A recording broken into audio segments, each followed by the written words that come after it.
오늘도 우리가 성경 암송 베드로전서 1장 21절부터 22절 말씀 우리 한번 같이 암송해 보도록 하겠습니다. 시작. 너희를 저를 죽은 자 가운데서 살리시고 영광을 주신 하나님을 그리스도로 말미암아 믿는 자니 너희 믿음과 소망이 하나님께 있게 하셨느니라. 너희가 진리를 순종함으로 너희 영혼을 깨끗이 하여 거짓 없이 형제를 사랑하기에 이르렀으니 마음으로 뜨겁게 피차 사랑하라. 베드로전서 1장 21절로부터 22절 말씀. 감사합니다. 얼마 전에 한국의 기독교 단체에서 6.25 전쟁 59주년을 맞이해서 이런 논평을 실었습니다. 지금 한국은 전쟁 중이다. 평화의 레이스로 전환해야 된다. 이렇게 말을 하고 있습니다. 그 기독교 단체에서는 한국은 말할 수 없는 전쟁이 일어나고 있다고 말씀하고 있으며 여야 간 정치권은 말할 것 없이 노사 관계가 다툼이 끊임없이 벌어져 다툼이 없는 날이 이상하게 여겨지는 현실이 됐다라고 지적하고 있습니다. 제가 한국을 몇 달 전에 방문하는 가운데 정말 예전에 볼 수 없었던 것은 건물과 도로변에 시뻘건 현수막이 줄지어 나부끼고 있었습니다. 근데 대부분이 그 구호가 대단히 무슨 결사항전적인 구호였습니다. 그래서 적지 않은 내용이 뭐뭐를 결사 저지한다, 결사 반대한다. 한국 사람들이 결사라는 단어를 좋아하는지 모르겠어요. 결사는 죽음을 각오하고 싸운다 이런 얘기거든요. 너무나 과격한 표현이 이렇게 일상화되는 것을 보게 되었습니다. 한 번은 서울시청을 지나가는데 대모대가 소수의 사람이지만 대모대가 진을 치고 있었는데 그 표정이 너무 분노와 미움이 가득 찬 표정이라서 정말 섬뜩하게 느껴졌습니다. 악에 바친 세상, 마치 원수가 된 양, 원수와 원수 간의 대립과 증오가 가득한 그런 살벌한 세상이 되고 말았습니다. 한국은 지금 내가 죽어야 내가 산다라는 극단적인 생각들이 지배하는 과격한 사회가 되고 말았습니다. 상대방이 무릎을 꿇고 항복할 때까지 공격을 멈추지 않는 그러한 사회입니다. 양보와 이해가 찾아보기 어려운 그러한 극단의 갈등이 가득 찬 사회가 되고 말았습니다. 한국의 어느 경제연구소의 발표에 의하면 이러한 갈등으로 국민 1인당 연간 630만 원의 손해를 보고 있다고 합니다. 이는 GDP 국민 총생산량의 27%를 이건 싸우는데 소진하고 있다 이렇게 밝히고 있습니다. 한국의 갈등 지수는 0.71로 OECD의 평균 0.44에 훨씬 더 상회하고 있습니다. 민주주의 성숙도도 OECD에서 27로 최하위를 차지하는 불명예를 보이고 있습니다. 우리 미국도 미국인들의 마음속에 예전보다는 이 평화가 많이 깨졌습니다. 그래서 이락 전쟁을 치르면서 지금 거의 5천 명에 육박하는 전사자가 났습니다. 이거는 미국의 작은 타운에 이르기까지 전사자가 발생하지 않은 도시나 타운이 없습니다. 또 아프가니스탄 전쟁을 치르면서 또 많은 전사자가 발생했습니다. 최근에는 이 아프가니스탄 전쟁에 현재 미군의 2배를 증강시켜서 전쟁이 확전되는 어려움에 빠져 있습니다. 우리 교우들의 자녀들 가운데도 이락과 아프가니스탄의 전쟁에 파병된 자녀들이 있습니다. 이 전쟁이 남의 전쟁이 아니라 우리의 자녀들이 그 전쟁에 참여하고 있는 그런 심각한 전쟁입니다. 어제도 북한이 추가로 스커트 미사일을 7발을 쏴댔습니다. 미국 오바마 행정부가 이러한 북한의 태도에 대해서 대화와 협상을 유지하다가 이제는 강경 모드로 바뀌고 있습니다. 이 북한은 북한 나름대로 죽느니 차라리 핵폭탄을 터뜨리고 남한과 서울을 불바다로 만들고 우리가 같이 죽자라는 이 초강경 발언을 서슴지 않습니다. 핵전쟁이라는 것은 전면전이 없습니다. 이거는 일단 일어나면 다 죽게 됩니다. 서울에서 북한은 고작 2시간 거리입니다. 그곳에 스커트 미사일 하나만 떨어져도 당장 수만 명이 죽게 됩니다. 서울에 1천만의 인구가 몰려 살고 있습니다. 그런데 거기에 핵폭탄이 하나 떨어져 보십시오. 서울이나 평양은 다 전멸합니다. 우리 민족에게는 상상할 수도 없는 이런 엄청난 불행이 발생하게 됩니다. 우리는 여기 와서 살지만 우리 한국에 또 우리 형제자매들이 다 살고 있습니다. 오늘날처럼 이렇게 평화를 갈망하는 마음들이 우리에게 절실해지는 때가 없습니다. 사람들이 강경해지고 사람들이 악해지고 있습니다. 사람들이 소리를 높이고 대립하고 갈등하는 현실에서 오늘 우리가 읽은 이 마태복음 본문에서 주님이 이렇게 말씀하십니다. 여러분, 이 마태복음 5장 9절 한번 다 펼쳐보시길 바랍니다. 그리고 우리 이 말씀을 되새깁시다. 주님이 주시는 말씀입니다. 9절 말씀 한 번 같이 읽어보겠습니다. 시작. 화평케 하는 자는 복이 있나니 저희가 하나님의 아들이라 일컬음을 받을 것이며, 화평케 하는 자가 되어라. 화평케 하는 자는 복이 있도다. 저가 하나님의 자녀라 일컬음을 받게 될 것이다. 이 화평이라는 단어는 헬라어로 에이레네라고, 히브리 말로는 샬롬입니다. 샬롬은 히브리적 사상이며 이 성경이 증언하는 가장 평화의 기본 개념입니다. 이 개념에서 가장 중요한 것은 이것은 하나님과의 관계입니다. 하나님과의 관계가 제대로 될 때 내 마음속에 평화가 임한다는 것입니다. 그래서 우리는 가장 중요한 것은 하나님과 화평을 이루고, 그 다음에는 나 자신과 화평을 이루고, 그 다음에는 이웃과 화평을 이루고, 그 화평이 가정으로 번져나가고, 그 화평이 이 사회에 번져나가고, 그리고 온 지구촌에 그 평화가 번져나가는 것을 말씀합니다. 그러나 이 화평, 평화의 뿌리는 이건 하나님의 관계입니다. 그리고 이 하나님의 관계로 내 자신, 내 내면이 평화해진 것입니다. 우리가 하나님과의 올바른 관계를 맺고 있을 때 우리는 소위 말해서 평화의 조성자가 됩니다. 어떤 번역에는 피스메이커가 되라 이렇게 말씀하고 있습니다. 이건 피스메이커라는 것은 평화를 적극적으로 실천하는 사람. 하나님을 만나 하나님을 경험한 사람들은 그 마음속에 십자가가 있습니다. 십자가를 바라볼 때 그 마음에 평화가 있습니다. 주님께서 십자가를 지심으로 원수된 관계를 화목케 하셨습니다. 그리고 십자가로 이룬 그 화목을 우리 모든 하나님의 자녀들의 마음속에 주시고 계십니다.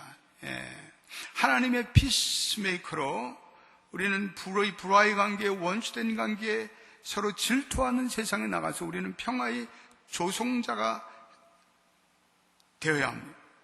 그럴 때 그런 사람을 복된 사람이라, 그런 사람들을 하나님의 축복과 거기에 하나님의 형통함을 잊게 된다고 말씀하고 있습니다. 여러분, 마음의 평안이 깨질 때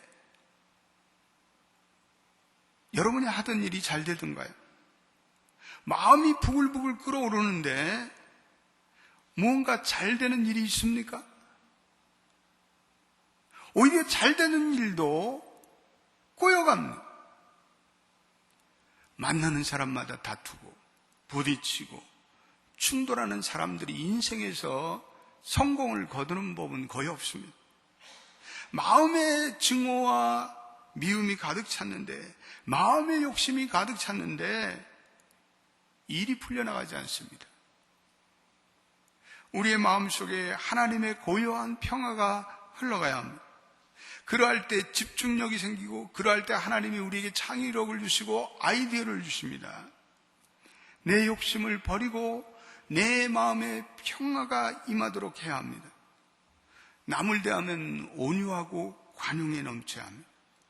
그래서 평화하는 사람들은 이 하나님이 주시는 복과 그리고 은혜를 내가 누릴 뿐 아니라 그 복과 은혜를 상대방과 그리고 내가 속한 직장과 내가 속한 사업장에 흘러보내는 사람들입니다.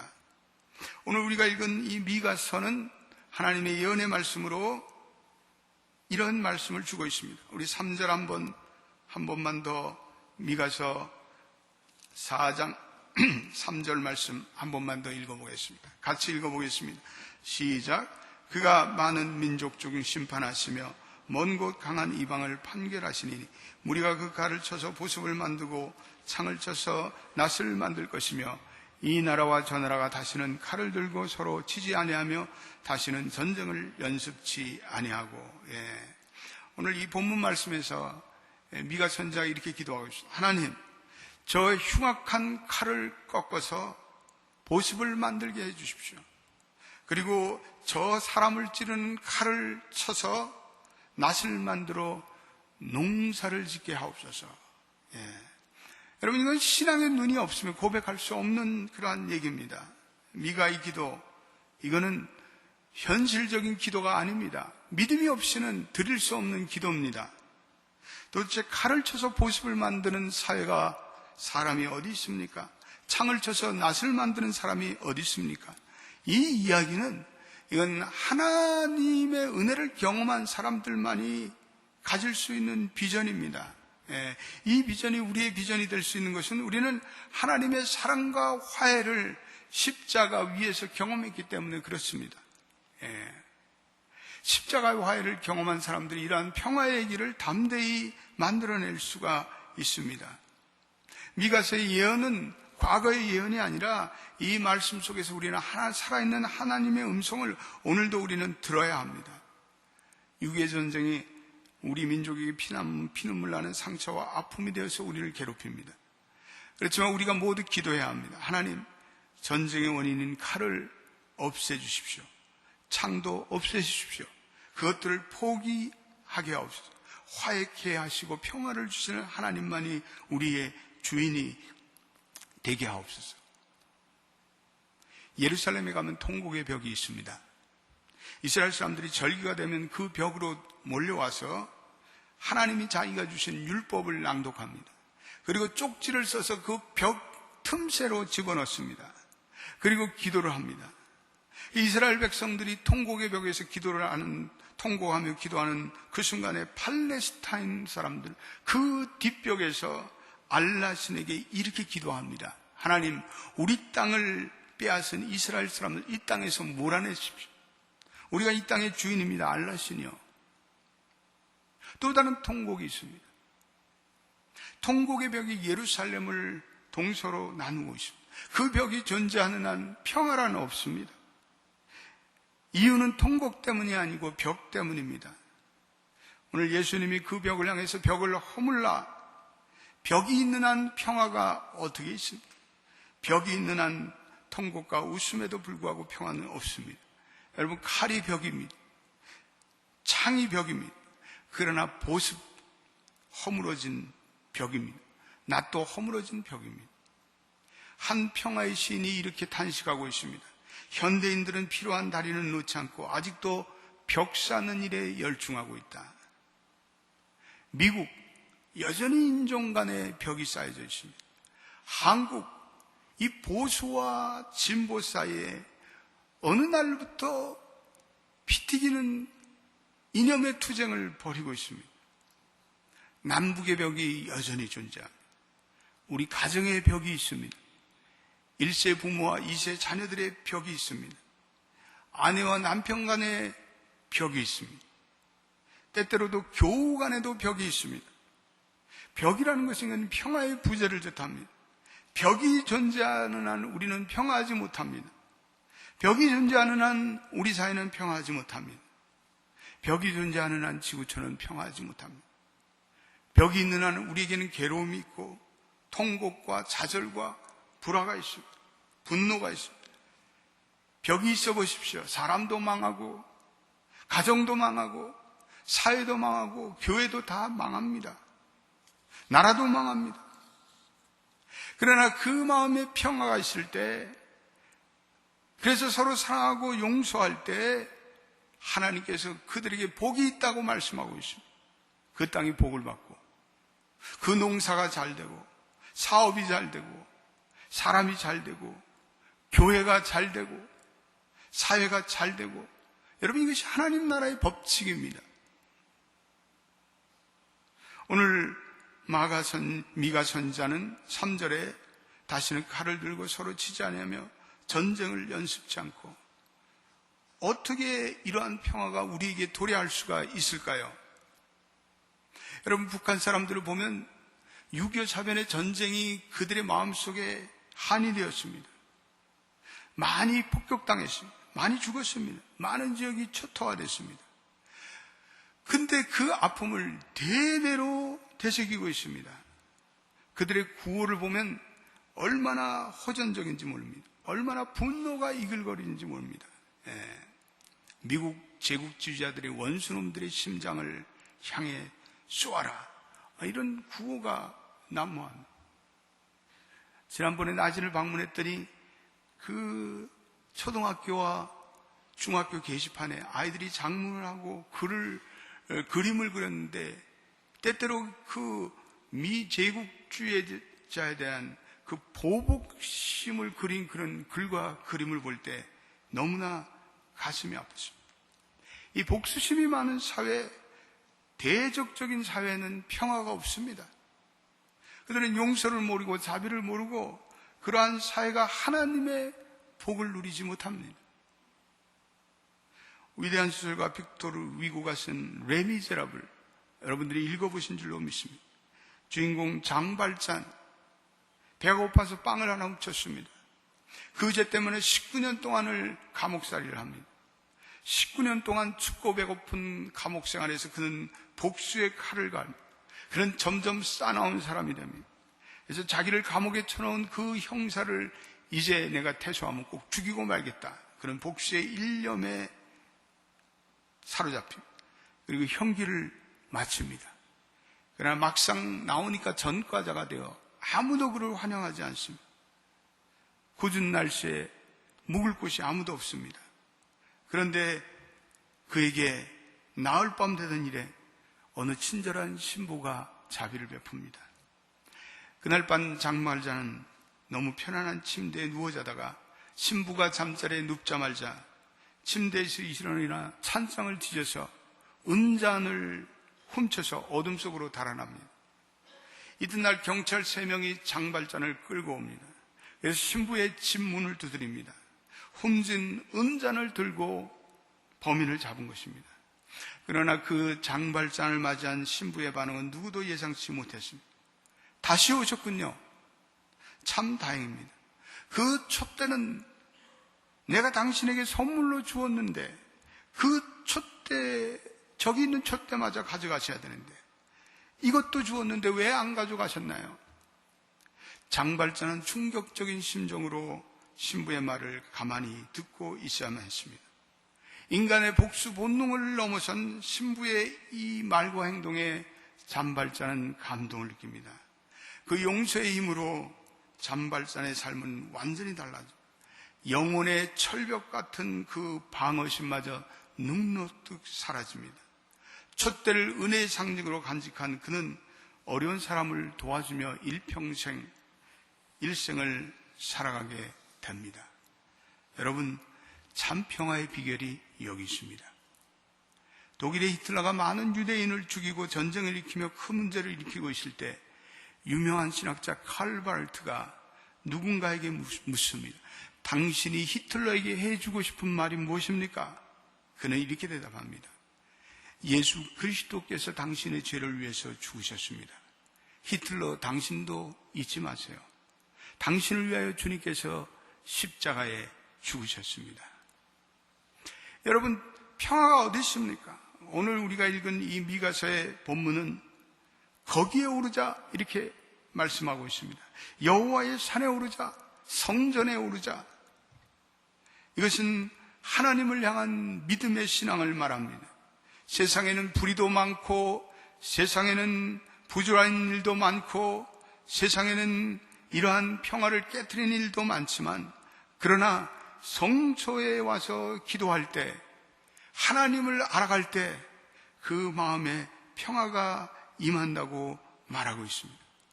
여러분, 평화라는 것은요, 절대로 인간이 만들어내지 못합니다. 평화는 하나님만이 우리에게 주시는 선물이며, 평화는 하나님을 진정 알아갈 때만이 우리 인간에게 임합니다. 우리가 기도하며 하나님의 말씀을 묵상하며 살아갈 때 우리에게 평화가 임합니다.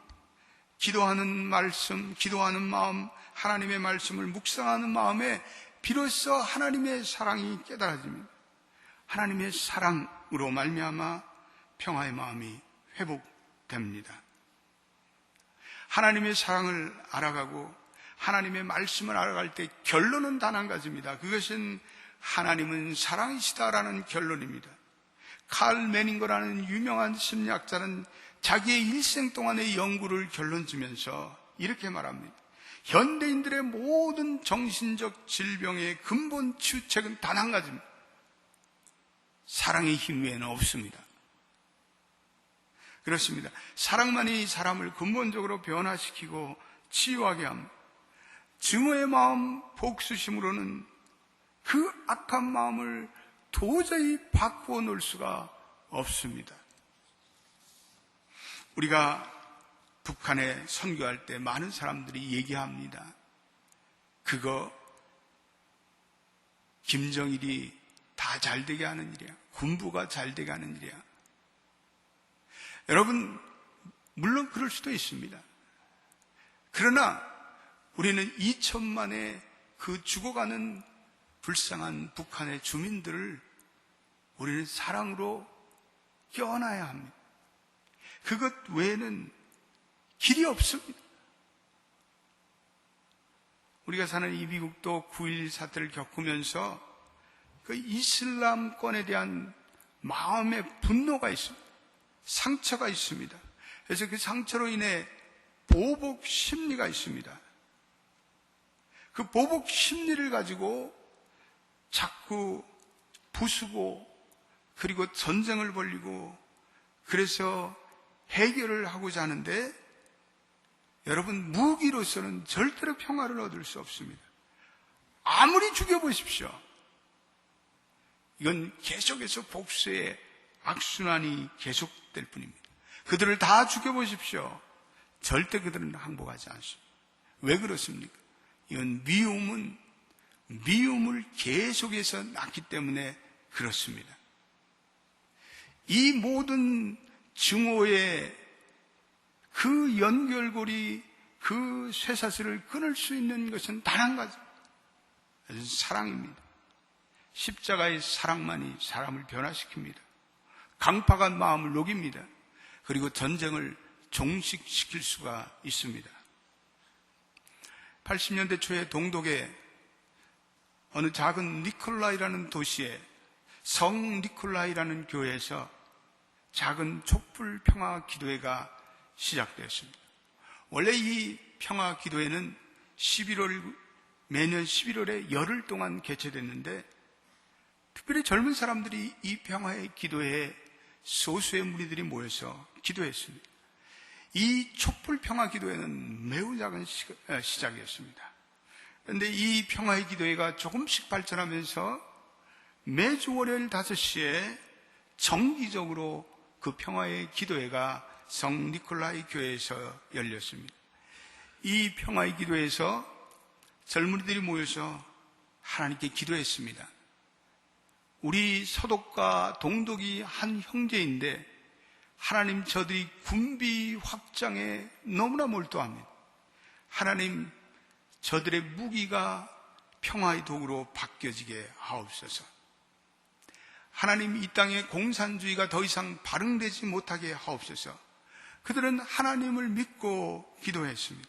그들은 구약 성경에 나타나는 평화를 염원하면서 특별히 예수님께서 가르쳐 주신 산상수훈을 그들은 매주마다 되새기며 기도하였습니다. 니콜라이 교회 마당에서 기도회가 계속되면서 경찰들이 어느 날부터 이 기도회의 존재를 알고 경찰이 포위하기 시작할 때 긴장감이 증대되었습니다. 어떤 사람은 밖으로 나가서 싸우자라고 외쳐댔지만 그들은 여전히 교회 안에서 그 촛불 기도회를 계속했습니다. 점점 많은 라이프지 시민들이 이 모임에 참가했습니다. 매일 오후에는 교회장에 꽃으로 장식했습니다. 매일 저녁에는 평화의 상징인 촛불이 켜졌습니다. 그리고 그들은 매주마다 마태복음의 산상수훈의 말씀 한 가지 한 가지를 근거로 기도했습니다. 그러면서 평화와 비폭력의 정신들이 그 성 니콜라이 교회 부근의 광장에 길거리에 모였던 수천 명에게 영향을 미치기 시작했습니다. 그런데 그 작은 평화의 기도회가 본물이 터지면서 작은 시내가 되었습니다. 그리고 그 시내가 어느 날 강이 되었습니다. 그리고 그 강이 바다처럼 되어서 온 평화의 염원이 동독과 서독에 그리고 유럽에 번져나가기 시작했습니다. 그리고 그 기도회로 시작된 평화가 마침내 베를린 장벽이 무너지는 기폭제가 되었습니다. 그럴 뿐 아니라 이 유럽에서 공산주의가 굉음을 내면서 역사의 뒤안길에 사라지는 원동력이 되었습니다. 한 작은 한때의 소수의 무리가 하나님만이 평화를 줄 수 있다는 믿음의 영혼을 담고 기도를 시작했습니다. 그런데 그 기도가 마침내 하늘에 상달되어 평화가 그 땅에 임하기 시작했습니다. 오늘 우리에게 제2의 제3의 니콜라이 평화 기도회가 필요합니다. 하나님만이 이 땅 위에 진정한 평화를 내려줄 수 있는 것입니다. 우리가 하나님께 간청하는 그 평화의 기도, 어쩌면 세상 사람들의 눈에는 힘이 없이 보일지 모릅니다. 미련하게 보일지 모릅니다. 무력하게 보일지 모릅니다. 그러나 기억하시기 바랍니다. 하나님은 반드시 우리의 기도를 들으십니다. 그리고 그 힘없는 기도로 인해 이 땅에 자비를 베푸시고 평화를 내려주십니다. 주님께서 이 땅에 오신 목적은 평화를 위해서입니다. 또 우리에게 맡겨주신 목적도 화해와 그리고 화평입니다. 오늘도 우리는 이 하나님의 사랑과 화평을 믿고 오늘도 우리 한 사람 한 사람이 진실된 피스의 메이커로 살아갈 때 우리는 하나님의 아들이라 일컬음을 받을 것입니다. 그리고 거기에 진정한 평화의 물결이 흘러갈 것입니다. 평화를 이루는 사람은 복이 있다. 하나님은 그들을 자기의 자녀라고 부를 것이다. 아멘. 기도하겠습니다. 하나님 아버지,